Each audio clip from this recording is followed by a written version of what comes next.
Bismillahirrahmanirrahim. Assalamualaikum warahmatullahi wabarakatuh. Alhamdulillahirabbil alamin wassalatu wassalamu ala asyrafil anbiya'i wal mursalin wa ala alihi wa sahbihi ajmain. Amma ba'd. Pemirsa yang dimuliakan Allah Subhanahu wa taala, antara akikah dan kurban. Kalau kita lihat bahwasanya kurban dan akikah dia memiliki asal muasal di dalam syariat Islami, di mana dia perintah dari Allah Subhanahu wa taala kepada Nabi kita Muhammad sallallahu alaihi wasallam, dan itu adalah kepada umatnya juga.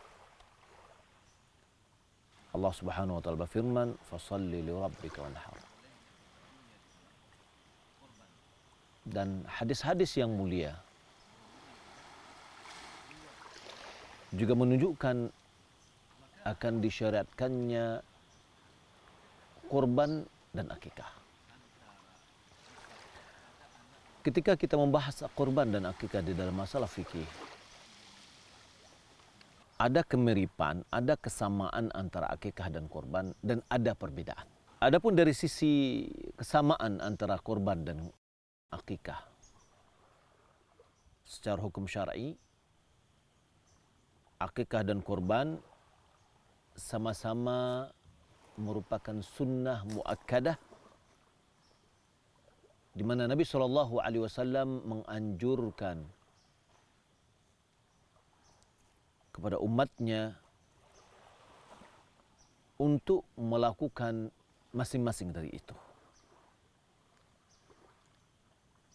Dalam Al-Quran, "Fashalli li rabbika wanhar." Dan Nabi SAW telah berkorban dengan tangannya sendiri, dia sembelih.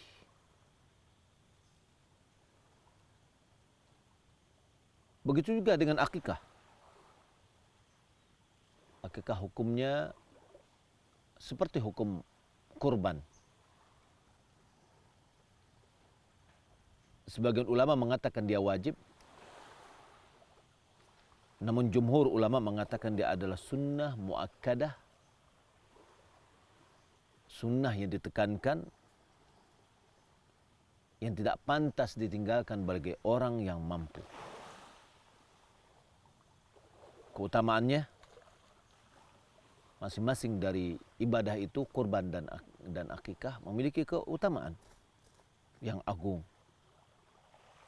Kurban adalah keutamanya adalah menjalankan perintah Allah Subhanahu wa taala. Dalam hadis yang dikeluarkan Imam Tirmidzi dari Ummul Mukminin Aisyah radhiyallahu taala anha, bahwasanya Nabi sallallahu alaihi wasallam qaal, "Ma 'amila adamiyyun min 'amalin yawman nahr ahabba ila Allah taala min ihraqid dam." Tidak ada satu amalan yang dikerjakan oleh seorang manusia pada hari Id yang lebih dicintai oleh Allah Subhanahu wa taala melebihi dari menumpahkan darah, yaitu berkorban. Innahu la ya'ti yaumal qiyamah biquruniha wa ash'ariha wa alfariha. Bahwasanya dia akan datang dengan tanduknya, dengan bulu-bulunya, dengan kuku-kukunya. Wa inna dama la yaqa'u min Allah bimakanin qabla an yaqa' min al-ard fatibu biha nafsa. Sesungguhnya darah itu diterima oleh Allah Subhanahu wa taala sebelum dia jatuh ke tanah. Maka oleh karena itu, perindahlah jiwa kita ketika melaksanakan kurban tersebut. Akikah juga keutamanya adalah menjalankan apa yang dicontohkan oleh Nabi sallallahu alaihi wasallam. Nabi sallallahu alaihi wasallam bersabda, "Kullu ghulamin rahinatun bi aqiqatih." Setiap anak tergadai dengan akikahnya, tudbahu anhu yauma sabi'ihi, maka disembelih untuknya pada hari yang ke-7, yusamma fihi wa yuhlaqu ra'suh, diberi nama dan dicukur rambutnya. Maka ulama mengatakan bahwa makna dari rahinatu bi aqiqatihi yaitu tergadai dengan kesolehan terhadap amalan-amalan, menjadi orang soleh, terjaga dengan baik ketika disembelihkan untuknya. Menyembelih dari dua ibadah ini, ibadah akikah dan ibadah kurban, pelaksanaan untuk menyembelih lebih afdal dari bersedekah dari nilainya. Ya, ini maksudnya seorang mungkin dia mengakikahkan anaknya, dia bilang daripada saya menyembelih lebih baik saya memberikan nilai uang ini kepada fakir miskin. Begitu juga dengan orang mungkin daripada saya, karena saya sudah sering berkorban, lebih baik saya berikan uang saya yang akan dijadikan sebagai korban untuk kepada fakir miskin. Maka ulama mengatakan menyembelih lebih baik daripada bersedekah dengan nilai sembelihan itu. Kenapa? Karena Nabi SAW telah melakukan akikah dan telah melakukan kurban. Kalau seandainya nilai sedekah dengan bersedekah dengan nilainya, dengan uangnya, itu lebih afdal, lebih baik daripada sembelihan itu sendiri, tentu Nabi SAW telah melakukan dan telah mencontohkan. Ternyata Nabi SAW mengakikahkan cucunya dan Nabi SAW berkorban untuk dia dan untuk keluarganya. Dan kemudian di antara kesamaannya juga adalah mencukur rambut. Orang yang berkurban, sebagian dari pendapat mengatakan juga dipotong rambutnya setelah dia berkorban. Karena orang berkorban ada kemiripannya dengan jamaah haji yang melaksanakan ibadah haji, di mana di antaranya adalah mereka tidak boleh memotong rambutnya, memotong kukunya, mulai dari tanggal 1 Zulhijjah sampai dia berkorban. Karena ibadah korbannya, dia mengikuti atau mencontoh ibadah korbannya orang-orang haji. Maka merupakan perbuatan yang relevan bahwasanya dia juga dilarang dengan sebagian larang-larangan orang yang berhaji. Dan kemudian dianjurkan, sebagian pendapat menganjurkan untuk memotong rambutnya. Sementara bagi anak yang akikah, maka tentu kata Nabi SAW, yakni yusamma fihi, yakni pada hari ke-7 itu diberikan nama, wa yuhlaqu ra'suhu, dan kepalanya digundulkan. Kemudian miqdar ukuran yang disembelih baik korban atau akikah juga adalah mirip. Sama-sama adalah seekor kambing. Ya, mirip. Kemudian larangan-larangannya juga sama. Bahwasanya tidak boleh ada cacat-cacat bagi binatang yang akan disembelih untuk korban. Begitu juga di dalam binatang yang akan diakikahkan, tidak boleh yang kurus kering, tidak boleh yang buta sebelah, tidak boleh pincang, ya. Kemudian tidak boleh sakit, yang kelihatan sakitnya. Kemudian dalam sembelihan ada kesamaan juga bahwa hukum asal bagi kurban dan akikah yang akan menyembelih itu adalah pelaksana. Orang yang berkorban dia menyembelih kalau dia mampu. Atau orang tua dari anak yang akan dikekahkan, dia yang menyembelih jika dia mampu. Tapi kalau tidak, boleh digantikan dan lebih baik disaksikan pada saat dia disembelihkan untuknya. Kemudian pembagian dari daging juga hampir mirip. Dianjurkan bagi orang yang berkorban untuk memakan sebagian dari dagingnya, kemudian dia sedekahkan dan dia dihadiahkan. Ya, begitu juga dengan orang yang akikah. Dianjurkan baginya untuk memakan sebagiannya, kemudian dia dihadiahkan dan disedekahkan sebagian yang lain. Adapun dari sisi perbedaan, ada terjadi perbedaan antara akikah dengan kurban. Adapun kurban, sunnah muakkadahnya dikaitkan dengan orang yang mampu. Ya, jika dia mampu untuk berkorban, dianjurkan baginya untuk melaksanakan kurban. Ini menurut jumhur ulama. Menurut Ahnaf bahwasanya dia adalah wajib. Namun di sini dikaitkan dengan adanya kemampuan istita'ah. Adapun akikah, dia adalah sunnah muakkadah. Sunnah dianjurkan, walaupun kepada orang-orang tua atau si bapak yang belum mampu, tetap disunnatkan kepadanya. Ya. Maka Imam Ahmad mengatakan, "Idza lam yakun 'indahu ma ya'qu fastaqrid." Jika seandainya dia tidak memiliki uang untuk dia mengakikahkan anaknya, hendaklah dia pinjam kepada orang lain.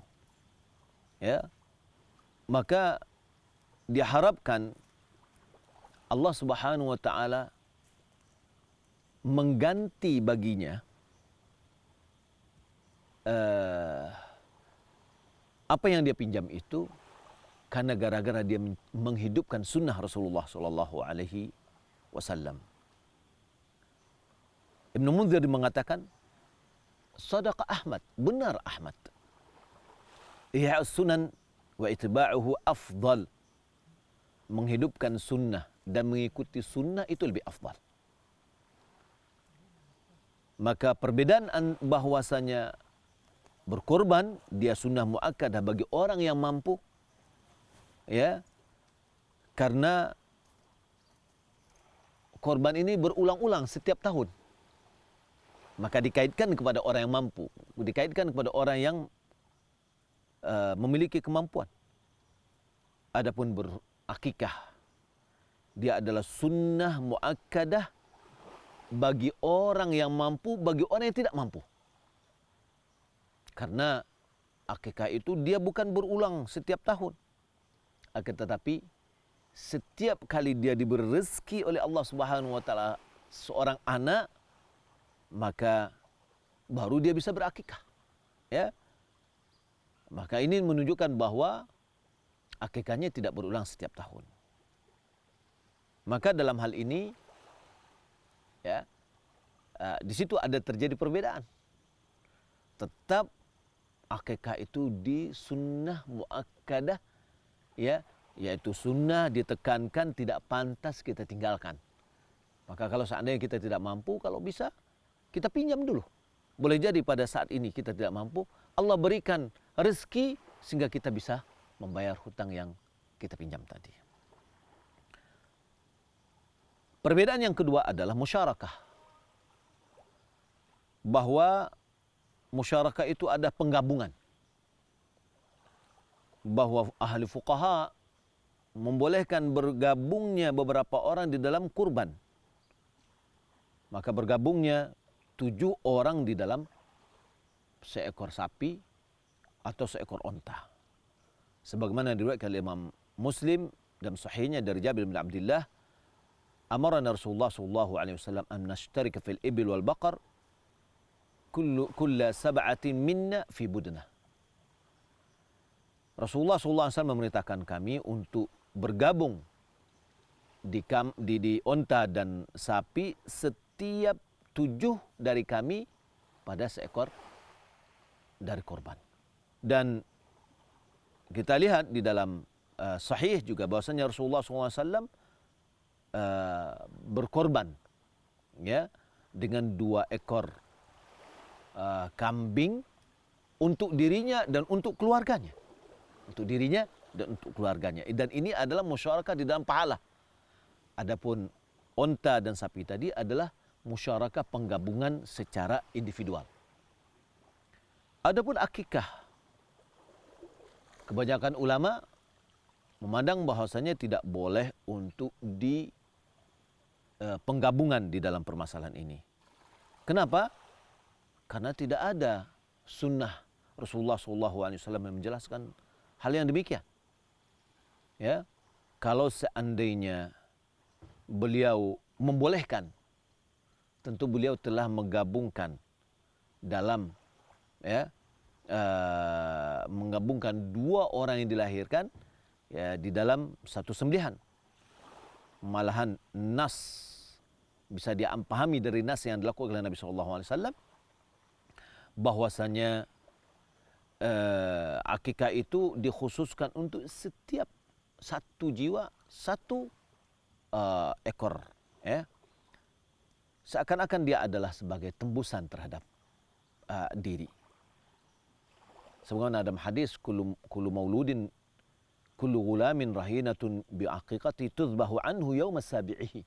Setiap yang dilahirkan, setiap anak dia tergadai dengan akikahnya disembelihkan pada hari ke-7-nya. Berarti ini menunjukkan bahwa yakni sembelihan itu adalah untuk masing-masing anak. Maka Nabi SAW juga menyembelih untuk Hasan dan Husain ya, masing-masingnya adalah 1 ekor kambing. Maka ini kita tidak bisa kiaskan antara korban di dalam bolehnya bergabungnya di dalam korban ya. Karena ini berhubungan dengan jiwa tersendiri yang dilahirkan. Maka pemirsa dimuliakan Allah Subhanahu wa taala, kita tidak bisa gabungkan antara misalkan ada anak yang belum diakikahkan, 2 orang anak laki-laki berarti dia menjadi 4. Kemudian 3 orang anak perempuan misalkan. Jadi untuk seekor sapi 7 bagian, tidak bisa. Tapi masing-masing anak laki-laki 2, kemudian anak perempuan 1. Ya.